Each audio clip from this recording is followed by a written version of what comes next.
चलिए एक नई स्टोरी शुरू करते हैं। स्टोरी का नाम क्या है? यहाँ देखिए, स्टोरी का नाम है the travellers and the tree. The travellers and the tree. Travellers का मतलब क्या होता है? जो एक जगह से दूसरी जगह घूमने जाते हैं या टहलते हैं या फिर किसी काम से एक जगह से दूसरी जगह जाते हैं तो उन्हें क्या बोला जाता है? ट्रेवलर्स। एंड द ट्री, और क्या है? Tree. Travellers and tree. Tree means जानते होंगे आप लोग। बताइए, आप लोग कमेंट बॉक्स में बताइएगा कि ट्री मीन्स क्या होता है। ठीक है? हाँ, अब बताइए। टू मैन, क्या बोल रहा है? To man. टू मैन मतलब दो आदमी वर वॉकिंग। वर क्या कर रहे थे? वॉकिंग कर रहे थे। अलोंग वन समर डे, एक समर डे। समर डे का मतलब क्या होता है? गर्मियों के दिन। सर्दियों के, गर्मी का जो जो समर वेकेशन होता है ना, आप लोग समर वेकेशन का मजा लिए हो खूब।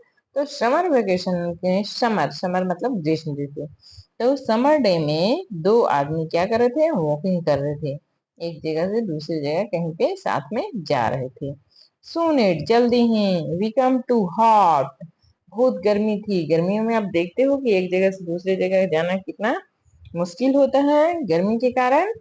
Go any further and seeing a large plane tree nearby, उन्होंने एक लार्ज नियर बाय, पास में एक लार्ज प्लेन ट्री देखा। ठीक है?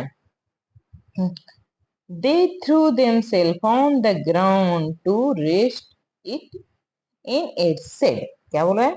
कि वो अपने आप को रेस्ट करने के लिए, वहां पे आराम करने के लिए वो लोग वहां बैठ गए, वहां पे लेट गए। दे थ्रू, थ्रू मीन्स होता है बिछाना, फेंकना। तो अपने आप को तो फेंकेगा नहीं आदमी, तो थ्रू देमसेल्फ मतलब कि वो अपने आप को आराम करने के लिए वहां लेट गए, तो उसे क्या बोले? They threw themselves on the ground to rest in its shade. इसकी छाया में वो अपने आप को रेस्ट करने के लिए बैठ गए या सो गए। गैजिंग, क्या बोल रहा है? गैजिंग। गैजिंग मतलब होता है एकटक देखना। एकटक देखना मतलब क्या है? किसी चीज को हम एक लगातार देखते रहते हैं तो उसे बोलते हैं एकटक देखना। ठीक है?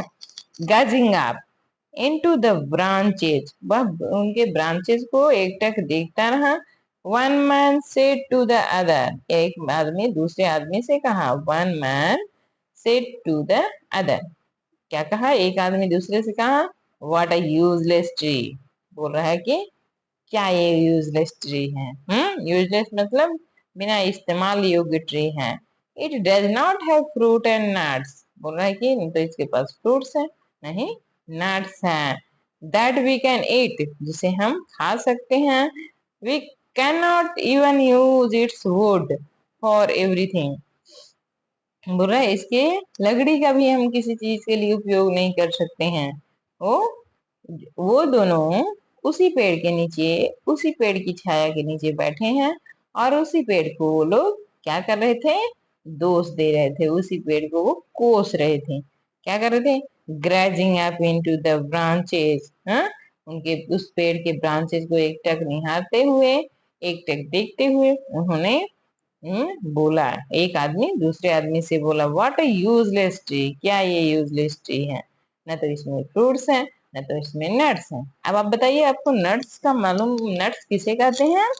जिसका आउटर कवर मजबूत होता है। जिस फ्रूट्स, जिसके, जो आप ड्राई फ्रूट खाते होंगे, जैसे कि काजू है, बादाम है, पिस्ता है, वो सब के क्या होते हैं? बाहर के जो नट्स होते हैं, जब वो पेड़ से आप उनको पाएंगे तो देखेंगे उसके नट बहुत ही मजबूत होते हैं। तो जिसका आउटर कवर बहुत मजबूत होता है उसे नट्स बोलते हैं। व्हाट कैन बी इट, बोल रहा है कि इसके में न तो नट्स है और न ही तो फ्रूट्स है जिसे हम लोग खाते, और नहीं तो इसकी लकड़ियों का यूज कर सकते हैं। दो तभी don't be so ungrateful, rustly rustled the tree in replied. देखो, ये उसी पेड़ के नीचे बैठ के पेड़ को दोष दे रहे थे। पेड़ ये सब सुन रहा था। पेड़ ने उनसे रिप्लाई किया। क्या किया? डोंट बी सो अनग्रेटफुल, बोल रहा है कि एहसान फरोश मत बनो। अनग्रेटफुल का मतलब होता है एहसान फरोश, मतलब कि मेरा एहसान ले रहे हो, मेरी छाया के नीचे बैठे हुए हो। इतनी गर्मी में कहीं भी तुमको पेड़ नहीं दिखा, मेरी छाया के नीचे बैठे हो और मुझे ही बोल रहे कि मैं बिना यूजलेस हूँ। तो ट्री क्या बोला, ट्री रिप्लाई दिया, डोंट बी सो अनग्रेटफुल। मुझे तुम अपने आप को एहसान फरोश मत दिखाओ। एहसान फरोश का मतलब मैं तुम पे एहसान भी किया, उसका तुम उल्टा मुझे ही दोष दे रहे हो। I am being extremely useful to you, बोल रहा है कि मैं बहुत ही ज्यादा यूजफुल हूँ तुम्हारे लिए। एट दिस वेरी मोमेंट, इस जो समय है इस समय मैं तुम्हारे लिए बहुत ही यूजफुल हूँ। क्यों? क्योंकि इस गर्मी में तुम्हें कहीं भी ठंडी हवा या ठंडा छाया नहीं मिला, तब तुम मेरे पेड़ के नीचे में आए हो। शेल्डिंग यू, मैं तुम्हें कवर दे रहा हूँ। फ्रॉम द हॉट सन, ये जो हॉट सन है, ये जो गर्मी बहुत है, उसमें मैं तुम्हें छाया दे रहा हूँ इस समय, इसीलिए मैं बहुत ही यूजफुल हूँ। And you call me as good for nothing, बोल रहे हैं, और तुम मुझे बोल रहे हो कि मैं किसी भी काम के लायक नहीं हूँ। And you call me good for nothing. अब ट्री बोल रहा है कि मैं तुम्हारी इतना यूजफुल हूँ कि तुम अभी गर्मी में कहाँ परेशान होते हैं। हाँ, जब गर्मी बहुत ज्यादा लगती है तो हम लोग बेचैन हो जाते हैं। तो ये भी बोल रहे हैं कि अभी गर्मी में बेचैन होके घूमते, और तुम मेरा एहसान फरामोशी का काम कर रहे हो। तुम मैं तुम्हें इस अपने शेड में बैठाया हुआ हूँ। ट्री बोल रहा है कि मैं, मेरी छाया में तुम बैठे हो और मुझे ही गाली दे रहे हो। हम्म तो बोल रहा है कि and you call me a good for nothing, मैं किसी भी काम का नहीं हूँ। वो ट्री गुस्सा गया, और वो ट्री ने इन दोनों ट्रेवलर्स को बहुत बहुत बातें कही। ठीक है, देखिए अब लेसन इसमें क्या है।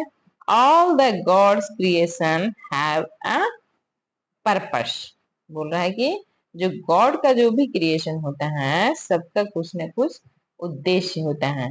ऑल ऑफ गॉड्स क्रिएशन, जो भगवान का जितने भी क्रिएशन होते हैं वो सबका कुछ न कुछ पर्पस होता है। ठीक है, तो हमें हमें ये नहीं कहना चाहिए कि इसका कोई यूजफुल नहीं है, इसका कोई ये यूजलेस है, ये यूजफुल है। ठीक है, जो गॉड के जितने भी लिविंग थिंग्स हैं, जो पृथ्वी में जितने लिविंग थिंग्स हैं, वो सभी क्या है, कुछ ना कुछ उनका पर्पस जरूर है। ठीक है, अब अगली बार अगली स्टोरी पढ़ेंगे, तब तक आप लोग खूब पढ़िए और खूब अच्छे से पढ़कर आगे बढ़िए। ठीक है, धन्यवाद।